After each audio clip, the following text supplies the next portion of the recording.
September 1944, Eastern France. American forces had surrounded a German garrison dug into a fortress position. Stone walls, artillery, machine guns covering every approach. Inside, 1,500 German troops under the command of a major who'd sworn he'd never surrender to the Americans. Patton sent an officer under white flag with a simple message: surrender now. Avoid unnecessary bloodshed, and your men will be treated as prisoners of war under Geneva Convention rules. The German major's response was defiant, dramatic, and delivered with absolute conviction. Tell General Patton that if he wants this fortress, he'll have to kill me to get it. It was meant to sound heroic, unbreakable, the kind of statement that rallies troops and intimidates enemies. Patton's response was 4 words: "I can arrange that." What happened next wasn't a siege, it wasn't a prolonged battle, it was a systematic destruction that lasted less than 12 hours and proved that Patton took people at their word. If you want to see what happens when you dare Patton to do exactly what he was planning anyway, hit subscribe right now. The German position wasn't some makeshift defensive line, it was an actual fortress, one of dozens the French had built in previous centuries that dotted the countryside. Thick stone walls, natural defensive advantages on high ground, limited approaches that could be covered by interlocking fields of fire, underground chambers that could withstand artillery, a well that provided water. The major commanding the garrison had about 1,500 troops, a mix of Wehrmacht infantry, some artillery crews, and a handful of officers from various units that had retreated into the fortress as American forces advanced. On paper, the position was formidable. Taking it by frontal assault would be costly. A siege could last weeks. The smart play might be to bypass it entirely, leave a screening force, and continue the advance. But this fortress sat on a key road junction. Leaving it in German hands meant American supply convoys would have to take longer alternate routes. It was an obstacle that needed to be eliminated. Patton's preference was always the same: offer surrender first. Not out of mercy, though he wasn't unnecessarily cruel, but out of efficiency. A surrendered position costs no American casualties and takes no time. A fought-over position costs both. So he sent his ultimatum. Standard terms: surrender, be treated well, go to a POW camp, survive the war. Your alternative is a fight you cannot win that will cost lives on both sides. The German major refused, but his refusal was more than just no. He made it personal. He invoked honor, duty, and his oath to never surrender, and he challenged Patton directly: if you want this fortress, you'll have to kill me to get it. Other commanders might have seen this as an opening for negotiation, maybe offer better terms, maybe try to persuade the major that surrender wasn't dishonorable given the circumstances. Patton saw it differently. The major had stated his terms clearly. He wanted to die defending the fortress. Patton was simply going to grant his wish, efficiently and overwhelmingly. When the messenger returned with the major's defiant statement, Patton's staff expected frustration, maybe anger, perhaps orders to bypass the fortress and come back to it later. Instead, Patton was almost matter-of-fact. According to accounts from officers present, his response was chillingly pragmatic. The major says we have to kill him. Let's not disappoint him. Then he started issuing orders, precise, comprehensive, designed to accomplish exactly what the major had challenged him to do, but in the most efficient way possible. First, Patton ordered a complete encirclement, not just blocking the roads, a total seal, no one in or out. Cut the water supply if possible. The fortress was strong, but the Germans inside still needed supplies, water, and eventually reinforcements. They'd get none of those things. Second, he ordered every heavy artillery piece within range to register on the fortress. Not a random bombardment, precise targeting. Stone walls might stop small arms, but they wouldn't stop 155mm shells. Underground chambers might protect against shrapnel, but direct hits would collapse them. Third, he ordered air support. Not fighter bombers dropping area bombs, tank-busting aircraft with precision munitions targeting specific structures within the fortress complex, the major's command post, the artillery positions, the ammunition storage. Finally, and this showed Patton's attention to psychological warfare, he ordered loudspeakers brought up. The Germans inside would be told exactly what was coming, not as a threat, as a schedule. At this hour, artillery bombardment. At this hour, airstrikes. At this hour, assault. Give them time to think. Give them time to realize their commander's heroic stance was going to get them all killed. Finally, Patton made it clear to his own commanders this wasn't going to be a careful, casualty-averse operation. The major wanted a fight. They'd give him one. But it would be so overwhelming, so intense, so precisely coordinated that it would be over quickly. Get it done in hours, not days. The message to his troops was equally clear. The Germans inside had been offered surrender. They refused. What happened next was their choice, not ours.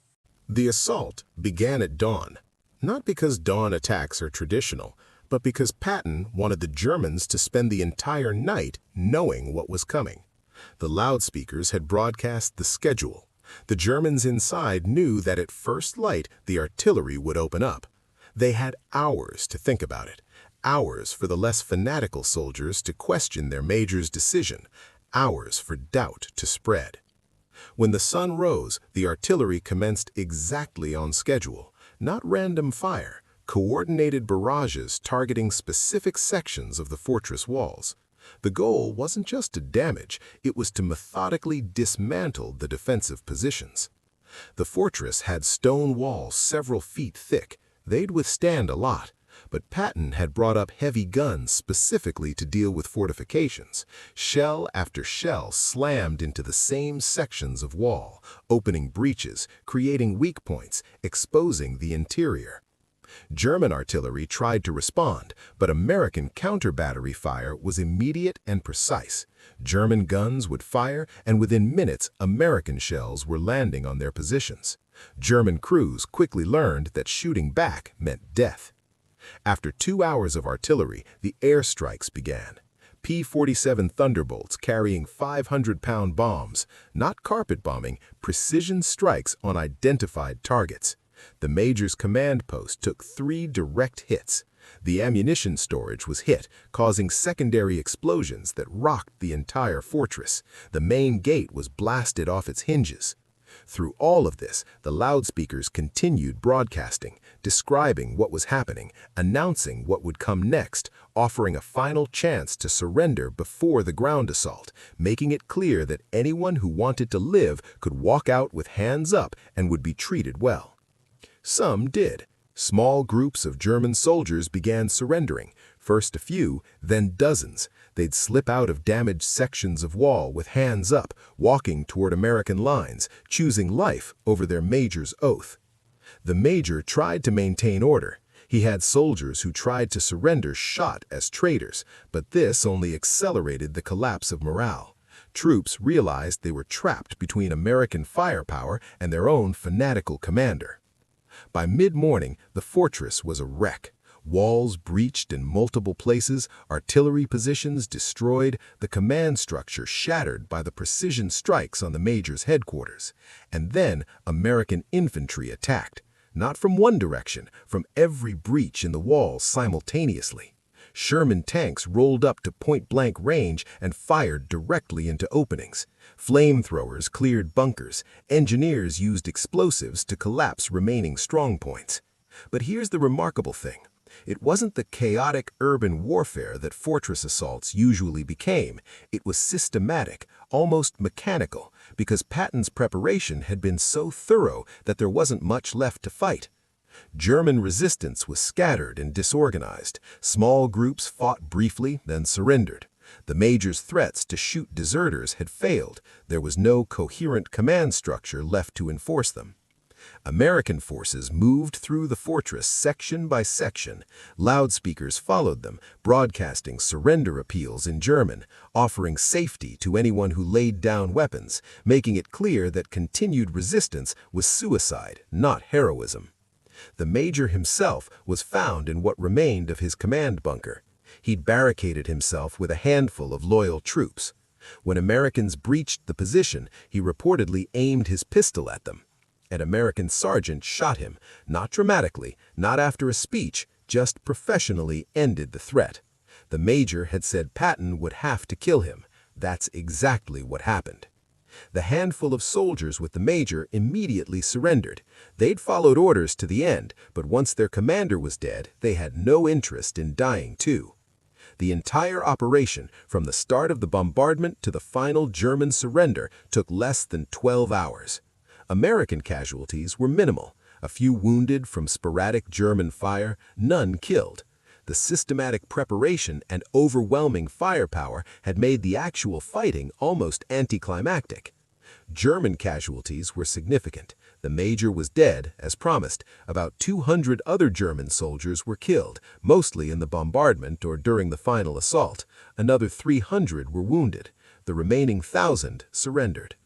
When American intelligence officers examined the fortress after the battle, they found evidence of how close the major had come to losing control even before the assault. Notes from junior officers questioning the decision to fight, soldiers who'd been executed for attempting to surrender, signs that morale had collapsed days before the actual battle. The major believed his defiance would inspire his troops. Instead, it had trapped them in an indefensible position with a commander who'd rather see them die than surrender. Patton toured the fortress the next day. According to officers with him, he showed no satisfaction, no gloating. He was matter-of-fact. The major said we'd have to kill him. We did. That's what happens when you challenge people to do what they were planning to do anyway. But Patton also made a point during that tour. He visited wounded German prisoners and ensured they were receiving proper medical care. He had American medics treating German wounded side by side with American casualties. He wanted his own troops to see that once the fighting stopped, they treated prisoners humanely. This wasn't contradictory. It was Patton's philosophy. Be ruthless in combat, professional in victory. Destroy enemies who resist, treat enemies who surrender. Never blur the line between the two. Word of what happened at the fortress spread quickly through both American and German forces. For American troops, it reinforced what they already knew about Patton. He would use overwhelming force when necessary, but he'd always try diplomacy first. The German major had been given multiple chances to surrender. His death was the result of his own choice, not American brutality. For German forces, the message was more complex and more chilling. The story wasn't just that the fortress fell. Fortresses fell all the time. It was how completely and systematically it fell. How Patton had taken the major's defiant challenge literally and methodically fulfilled it. How 12 hours of precise, coordinated firepower had reduced a strong position to rubble. German commanders started circulating the story as a warning. When American forces offered surrender, particularly if they were Third Army units, you took the offer seriously. Because refusing meant Patton would do exactly what he said he'd do, no more, no less, but with overwhelming efficiency. Some German officers later stated in interrogations that they surrendered to American forces specifically because they'd heard about the fortress. They'd learned that Patton's threats weren't negotiations, they were statements of fact. Challenge him, and he'd accept the challenge. Dare him to destroy you, and he would. This was psychological warfare at its most effective. Not propaganda, not exaggeration, just the truth. Patton meant what he said, every time. The fortress battle also reinforced something German intelligence had noted about American tactical doctrine under Patton. Americans would use maximum force when needed, but they'd also show restraint when possible. They weren't randomly brutal. They were predictably brutal only to enemies who chose to fight. This predictability was almost more terrifying than random violence. You knew exactly what would happen if you refused surrender. You knew exactly how Patton would respond to defiance. The choice was yours, and so were the consequences. Looking back at the fortress battle, it's worth considering what the German major's defiance actually accomplished. He'd wanted to defend German honor, to show that not all Wehrmacht officers would surrender meekly, to make the Americans pay a price for their advance. What he actually did was get 200 of his men killed, 300 wounded, and the remaining thousands sent to POW camps for a position that held for less than a day and delayed Patton's advance by maybe 12 hours. If he'd accepted the initial surrender offer, all 1,500 of his troops would have survived. They'd have spent the rest of the war in relatively safe POW camps. Many would have gone home to their families after the war ended. Instead, hundreds died or were maimed. And for what? The fortress fell anyway. The road junction was in American hands by nightfall. Patton's advance continued without meaningful delay. This is the brutal arithmetic of war that some idealistic commanders sometimes forget. Heroic last stands make good stories, but they don't change outcomes when you're facing overwhelming force. They just increase casualties. The major had thought his defiance would matter, that his willingness to die would inspire his troops and maybe make the Americans think twice. But Patton didn't think twice. He just applied more force. There's a leadership lesson here that applies beyond military contexts. When you make dramatic statements, "You'll have to kill me," "Over my dead body," "I'll never surrender," you'd better be prepared for your opponent to take you literally, because some people will. Patton was one of those people. He didn't interpret defiant challenges as opening negotiating positions. He interpreted them as statements of preference. You want to fight to the death? Okay, that can be arranged. The German major learned this lesson too late. His troops learned it at the cost of their lives or freedom. Other German commanders learned it and surrendered when offered terms. The fortress fell in September 1944. The German major died there as he'd promised he would. His name isn't widely remembered. The exact location of the fortress is less important than what happened there. What matters is the lesson. With Patton, dramatic defiance didn't prolong anything. It just changed the intensity of what came next. Other commanders might have been insulted by "You'll have to kill me" and tried to prove they weren't monsters by offering better terms or conducting a careful, casualty-averse operation. Patton simply took it as a statement of preference and acted accordingly. There's something almost coldly logical about this. The major stated his terms. Only death would make him surrender. Patton provided those terms, efficiently and professionally. The major got exactly what he'd asked for.